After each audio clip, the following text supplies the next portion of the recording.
The fluorescent lights buzzed like a swarm of angry bees, casting a sterile glow over the grocery store's checkout lane. Clara, the old lady at Register 3, clutched a single loaf of rye bread, her trembling fingers betraying an urgency that made the cashier's heart skip. In a whisper that cut through the hum of scanners and chatter, she leaned forward and said, "Call the police. There's no time to explain." Lila, the cashier, froze, her hand hovering over the scanner. At 19, she'd seen her share of odd customers at Harper's Market, but Clara's eyes sharp, almost wild with purpose, held a weight she couldn't ignore. The store was quiet tonight, save for the soft clink of cans and the distant hum of a mop across the linoleum. Clara's request wasn't a plea. It was a command, delivered with the kind of authority that made Lila's stomach twist. "Ma'am, are you okay?" Lila asked, her voice barely above a whisper. She glanced around, hoping to catch the eye of her manager, but the store felt suddenly vast, the other registers too far away. Clara's grip on the bread tightened, her knuckles whitening. "No questions, please," Clara said, her voice low but firm. "Just call them. Now." Her eyes darted toward the store's entrance, where the automatic doors slid open to reveal nothing but the dark parking lot beyond. Lila's pulse quickened. Was someone out there? Was Clara in danger? Or was she the danger? Lila reached for the phone under the counter, her fingers brushing the worn buttons. She dialed 911, her eyes locked on Clara, who stood unervingly still, her gaze fixed on the doors. "This is Harper's Market on Elm," Lila said when the operator answered. "There's an elderly woman here asking me to call you. She says it's urgent." The operator's calm questions felt distant, unreal, as Clara's presence seemed to fill the space between them. Clara was no stranger to Harper's Market. She'd been coming every Tuesday for years, always at dusk, always alone. Her purchases were predictable: rye bread, a carton of milk, sometimes a tin of sardines. Lila had noticed her before: her slow, deliberate steps, the way her hands shook as she counted out exact change from a faded coin purse. But tonight, Clara was different. Her usual quiet reserve was gone, replaced by a restless energy that made the air feel charged. As Lila hung up the phone, Clara leaned closer, her voice dropping to a conspiratorial whisper. "You're a good girl, Lila. You don't know what you've just done, but you'll understand soon." The words sent a shiver down Lila's spine. How did Clara know her name? Her name tag was flipped backward, a habit she'd picked up to avoid creepy customers. Before she could ask, Clara straightened, her expression softening into something almost tender. "Keep the bread," she said, sliding it across the counter. "You might need it." The police arrived within minutes, their cruiser's lights painting the parking lot in red and blue. Two officers, a tall man with a buzz cut and a shorter woman with a tight ponytail, approached the counter. Lila pointed to Clara, who stood calmly, her hands folded over her coat. The officers exchanged a glance, and the woman, Officer Reyes, stepped forward. "Ma'am, we got a call about an urgent situation. Can you tell us what's going on?" Clara's lips curved into a faint smile, one that didn't reach her eyes. "It's not about me," she said. "It's about the boy in the back. The one you've been looking for." Lila's breath caught. The boy? Harper's Market had been abuzz with rumors about a missing teenager, Ethan Carter, whose face was plastered on every bulletin board in town. He'd vanished 2 weeks ago, last seen near the old mill by the river. The officer's demeanor shifted instantly. The man, Officer Daniels, spoke into his radio, his voice clipped. "Possible lead on the Carter case. Stand by." He turned to Clara. "Ma'am, you need to come with us and explain exactly what you know." Clara nodded, as if she'd expected this.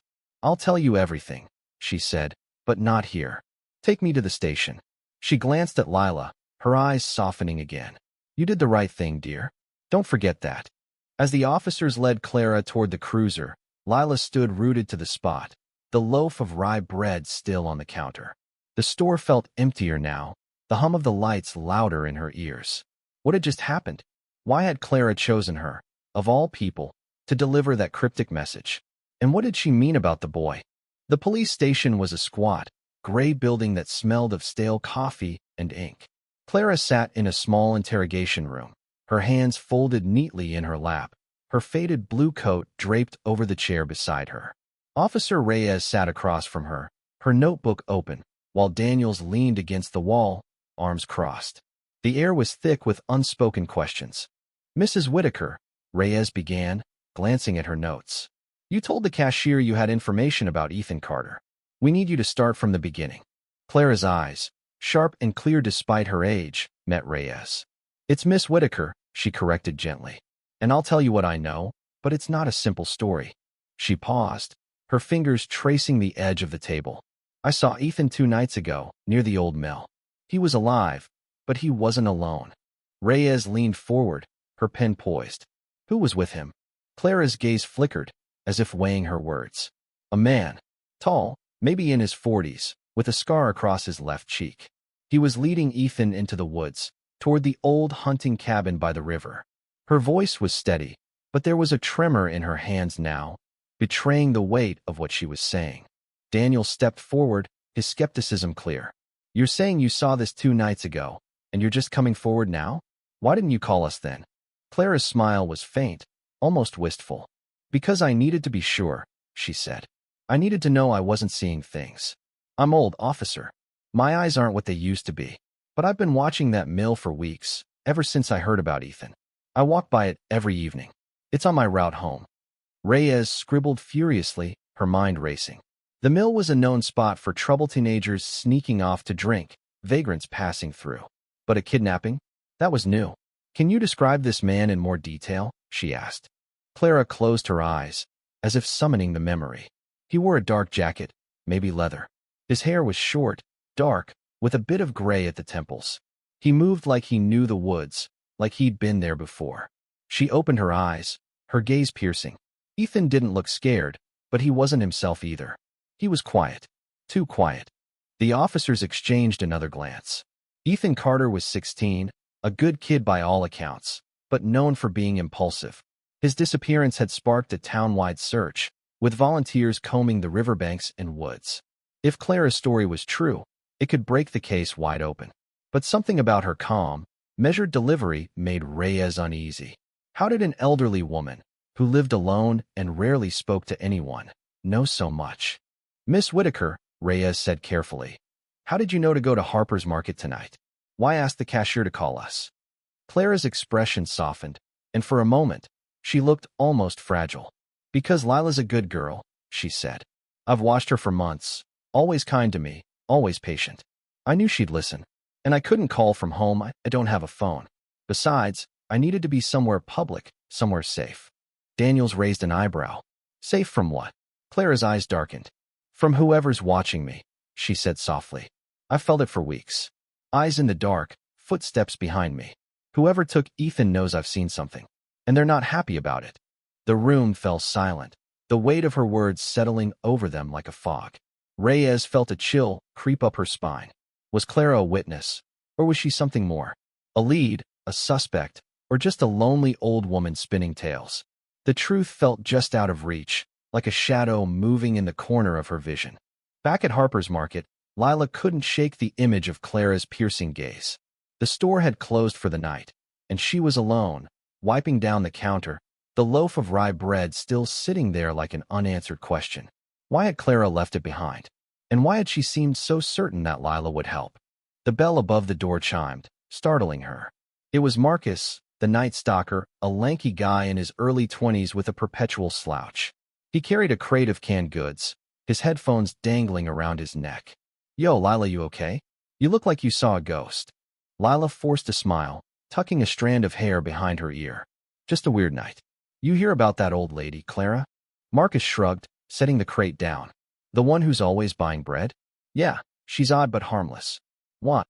"She told me to call the police," Lila said, her voice low. "Said something about that missing kid, Ethan. The cops took her to the station."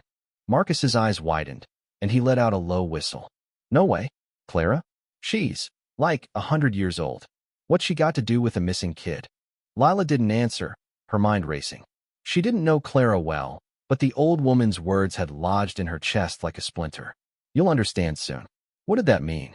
She grabbed her jacket and the loaf of bread, deciding to take it home.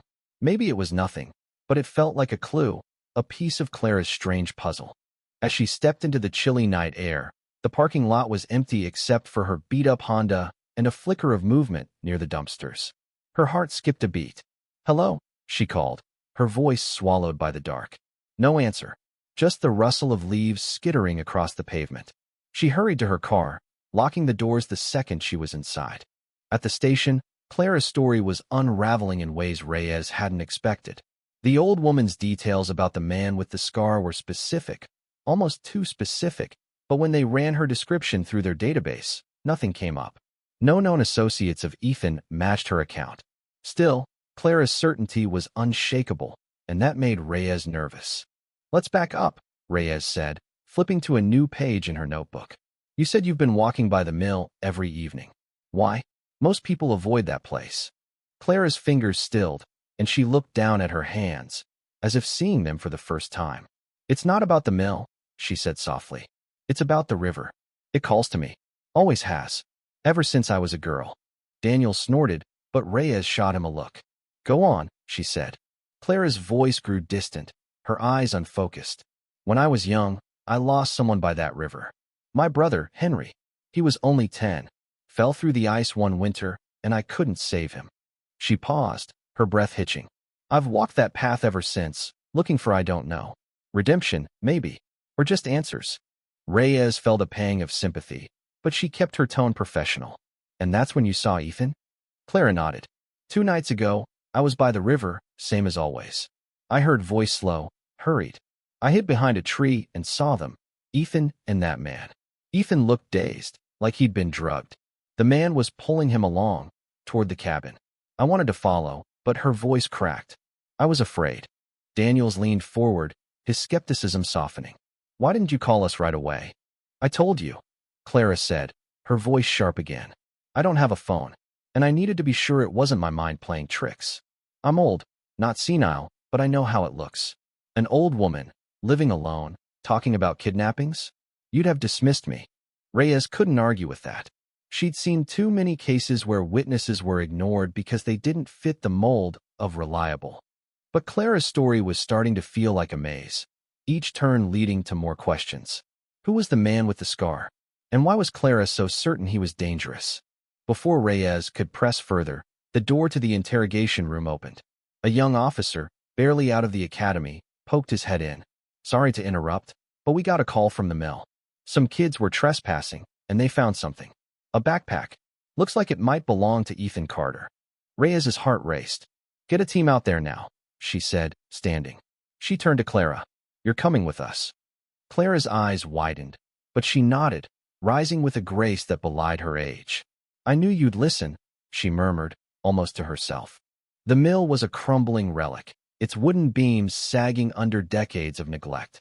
The river roared nearby, its waters black and restless under the moonlight. Reyes, Daniels, and Clara arrived with a small team, their flashlights cutting through the dark. The backpack, a worn blue Jansport, was half buried in the mud near the water's edge. Reyes knelt beside it, her gloved hands carefully unzipping the main compartment. Inside were Ethan's things, a waterlogged notebook, a phone with a cracked screen, and a photo of him with his parents, creased and faded. Reyes's throat tightened. This was real. Clara had been right. "Miss Whitaker," Reyes said, turning to Clara, who stood a few feet away, her coat pulled tight against the cold. "You said they went to a cabin. Can you show us where?" Clara pointed toward the woods, her hand steady now. "It's about a 1/4 mile that way, hidden by the trees. You'll see it if you look for the smoke." "Smoke?" Daniels asked, his voice sharp. Clara nodded. "There was a fire going the night I saw them. I could smell it." The team moved quickly, following Clara's directions. The woods were dense, the air thick with the scent of pine and damp earth. As they approached the clearing, Reyes spotted it. A small, ramshackle cabin, its chimney puffing faint wisps of smoke into the night sky. Her pulse quickened. Someone was there. "Stay back," she told Clara, drawing her weapon. Daniels did the same, signaling the other officers to fan out. Clara obeyed, but her eyes never left the cabin, as if she could see through its walls. The team approached silently, their boots crunching softly on the forest floor. Reyes peered through a grimy window, her breath catching. Inside, a single lantern cast flickering shadows on the walls. And there, slumped in a chair, was Ethan Carter alive, but pale, his wrists bound with rope. But the real shock came when Reyes saw the man standing over him. It wasn't the scarred stranger Clara had described. It was someone else entirely. Dr. Ellis, the town's beloved pediatrician, his face twisted with a desperation Reyes had never seen before. The cabin's door creaked as Reyes pushed it open, her gun trained on Dr. Ellis.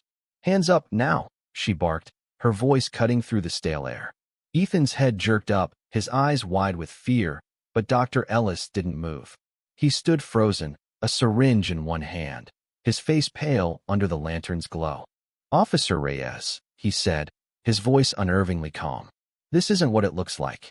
"Drop the syringe," Daniels ordered, stepping inside, his weapon steady. The other officers flanked the door, their flashlights illuminating the cramped space. Ethan whimpered, his chair scraping against the wooden floor as he tried to shift away from Ellis. Reyes's mind raced.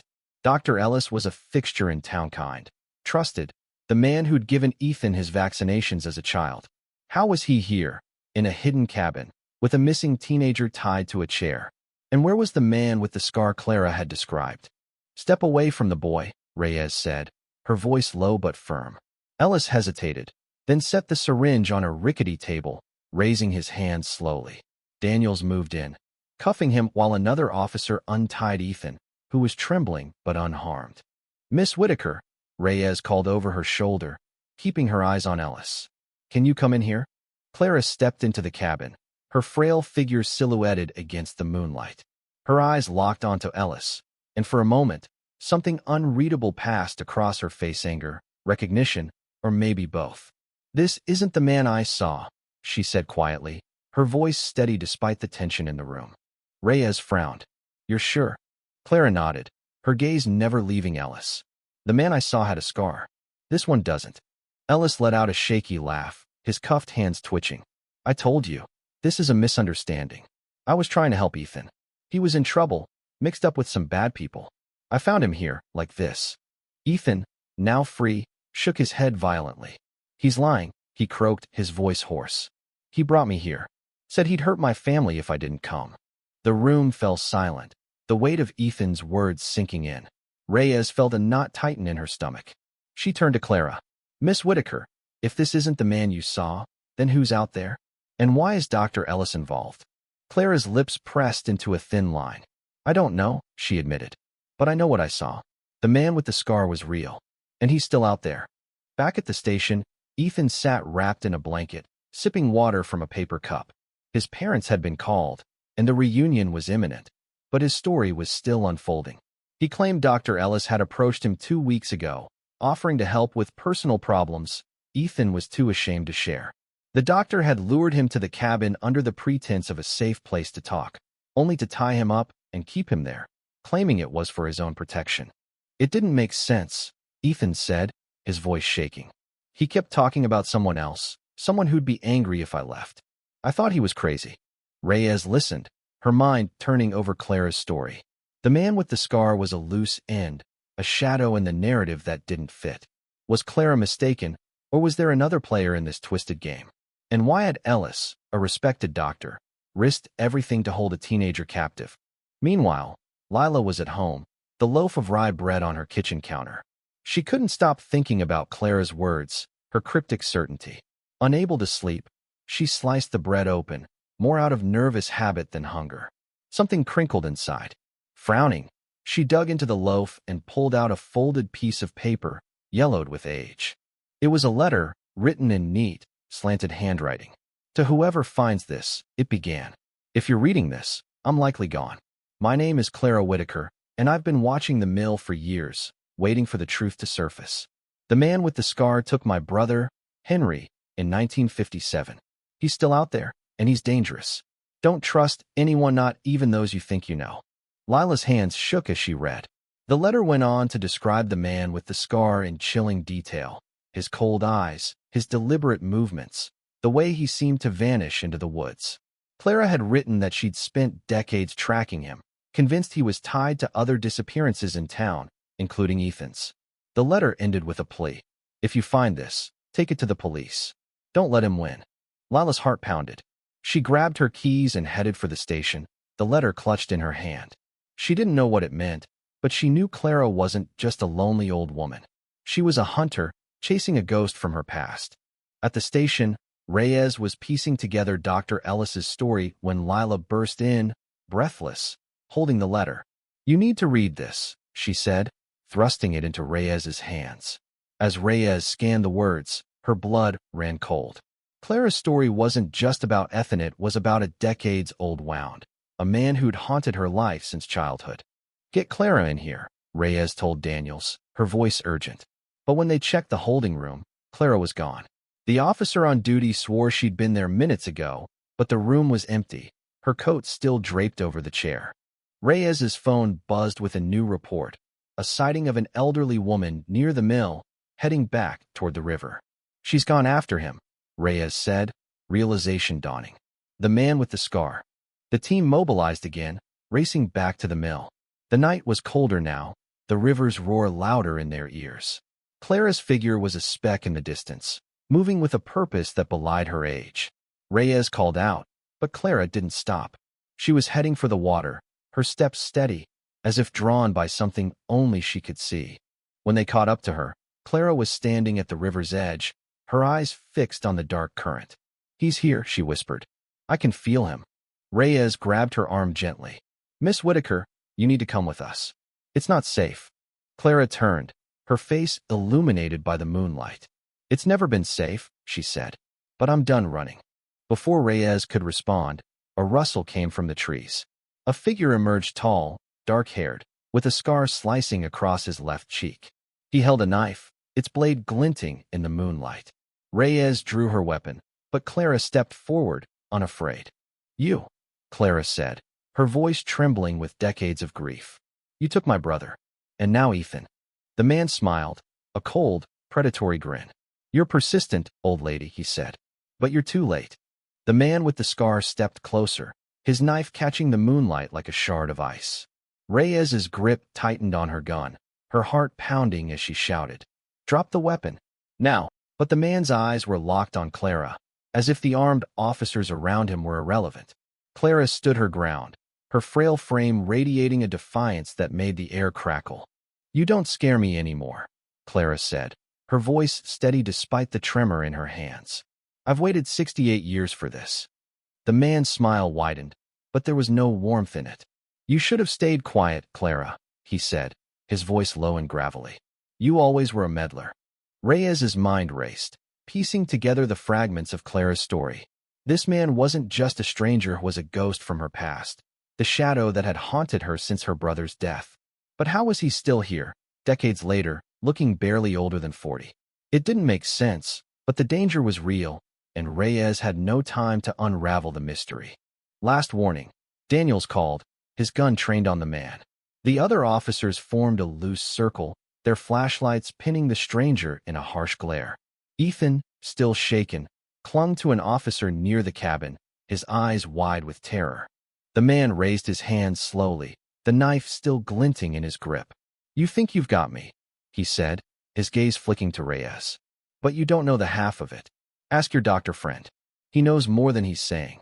Reyes's stomach twisted. "Dr. Ellis." The pieces were starting to fit, but the picture was still blurry. "Drop the knife, or I shoot," she said, her voice unwavering. The man chuckled, a sound that sent a chill down her spine. Then, in a blur of motion, he lunged not at Clara, but at the riverbank, diving into the underbrush. Reyes fired, the shot echoing through the night, but the man was gone, swallowed by the trees.